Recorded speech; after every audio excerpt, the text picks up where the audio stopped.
China has just announced one of the most ambitious economic targets in modern history. The country wants to double its GDP per capita by 2035, something even the United States couldn't achieve during its most explosive era of growth. If Beijing succeeds, it will fundamentally alter global power. If it fails, the shockwaves will reshape the world economy just as violently. This is the story behind China's boldest bet yet, and the hidden system driving it. In late 2024, Beijing released its new long-term roadmap, the 15th Five-Year Plan. At the center was a single, staggering objective: transform China into a moderately developed country within just a decade. That means raising per capita income from around $13,000 to the $20,000, $30,000 range. Economists immediately pointed out the problem. The last countries to grow that fast took far longer. Even America, during the post-World War II economic miracle, needed nearly a quarter century to double its wealth. For analysts around the world, the announcement felt unusually bold, even for China. And yet, Beijing insists the target is not only realistic, but necessary for the country's next stage of development. So why does China believe it can do it in less than half the time? For Beijing, the confidence comes from the outcome of its previous plan. Despite a global pandemic, shipping chaos, and a trade war with the United States, China still maintained an average annual growth rate above 5%. While Europe stalled and the US slowed, China became the single largest contributor to global economic expansion. Even under historic pressure, the engine kept running, surprising analysts who expected a far sharper slowdown and proving that China's economic foundations remained more stable than many believed. But Beijing isn't just betting on momentum. It believes four structural pillars that have been built quietly over decades, will accelerate its development beyond anything the West expects. These aren't short-lived advantages. They are the result of years of deliberate strategy, dense coordination between local and national governments, and a long-term vision that rarely changes course. Each pillar represents not only strength, but also resilience in an increasingly unpredictable global economy. And in Beijing's view, these forces are precisely what position China to move faster than it ever has before, even in a world filled with uncertainty. And the first of these pillars is something no other country has at this scale. China's domestic market includes 1.4 billion people, an economic gravity field so massive that companies often reorganize entire supply chains just to serve it. In 2024, retail sales reached more than 48 trillion yuan, nearly $7 trillion US dollars. And China isn't only large, it's deeply integrated with the global economy, serving as the main trading partner for more than 150 countries. This constant flow of goods, services, and investment creates a level of commercial activity that very few nations can match, and it gives China the ability to influence global demand almost effortlessly. Massive ports like Chancay in Peru are being built specifically to speed up China-South America trade routes by 50%. Meanwhile, the China-Europe Railway Express has completed more than 65,000 trips, connecting inland industrial cities directly to European markets. These projects show how China has turned logistics into a form of economic leverage, reducing transportation time, lowering costs, and making Chinese products more competitive in regions thousands of miles away. Beijing's strategy is simple: ensure that its domestic demand and global connections grow together. A stronger internal market supports foreign trade, and strong trade partners fuel more internal consumption. This dual engine creates a self-reinforcing cycle, one where every improvement in infrastructure or supply chain efficiency amplifies China's economic reach. For Beijing, this massive market isn't just a statistic, it's a strategic tool. It allows China to scale new technologies quickly, pressure global suppliers, and set standards that other countries eventually adopt. And in a world where size increasingly equals influence, China's market advantage becomes not just important, but decisive. But size alone doesn't guarantee dominance. What comes next does.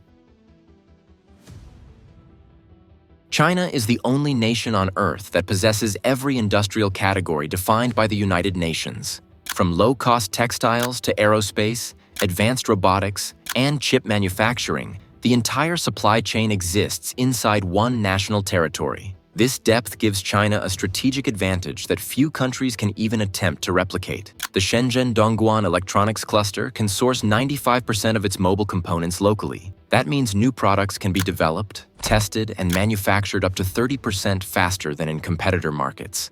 Even after Apple shifted some assembly lines to India, the company still relies heavily on China for core components, tooling, and precision manufacturing. The ecosystem is simply too efficient and too interconnected to replace overnight. This industrial completeness explains why China dominates EV batteries, solar panels, and rare earth processing. It's not just producing finished goods. It's building and maintaining the entire industrial backbone behind them.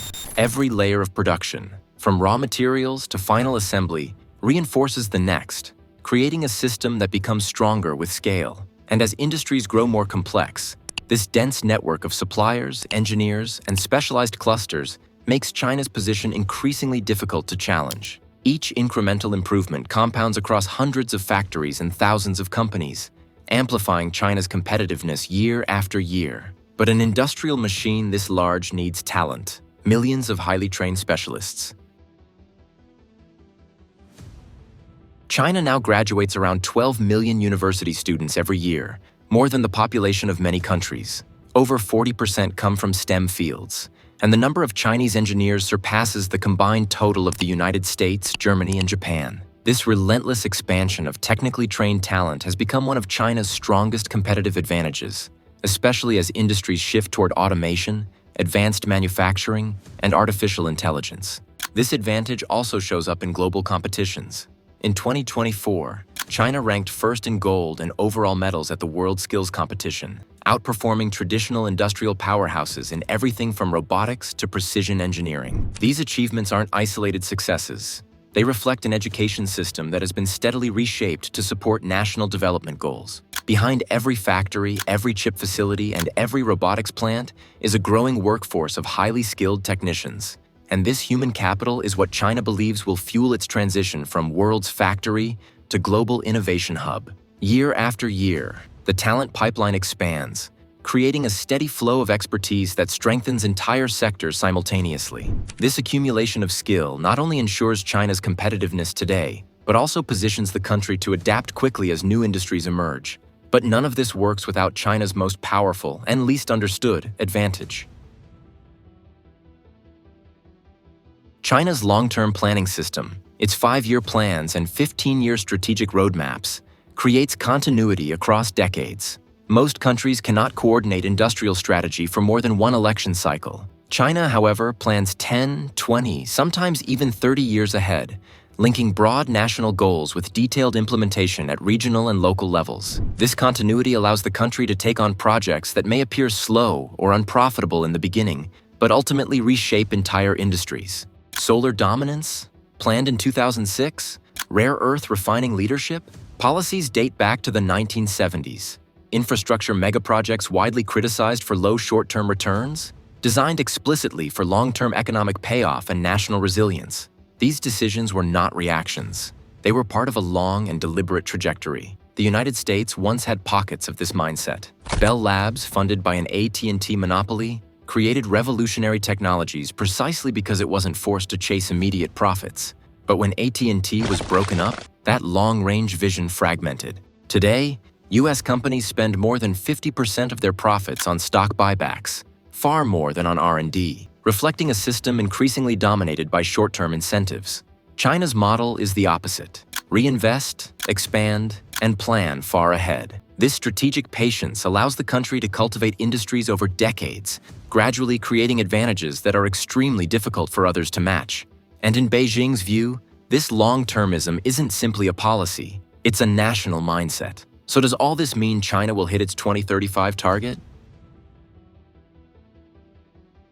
No single industry or breakthrough guarantees success.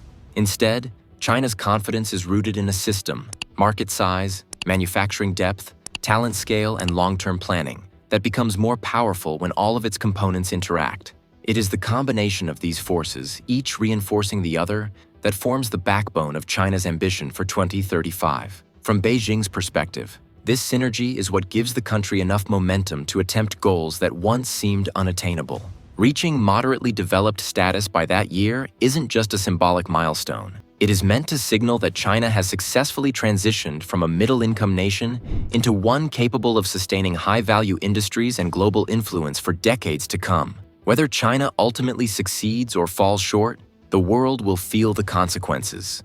Through shifts in supply chains, new standards in technology, upheavals in investment flows, and even fluctuations in the cost of everyday goods. Few countries possess the scale to reshape global economic patterns so dramatically, but China is undeniably one of them. China argues that this transformation is not a sprint or a miracle.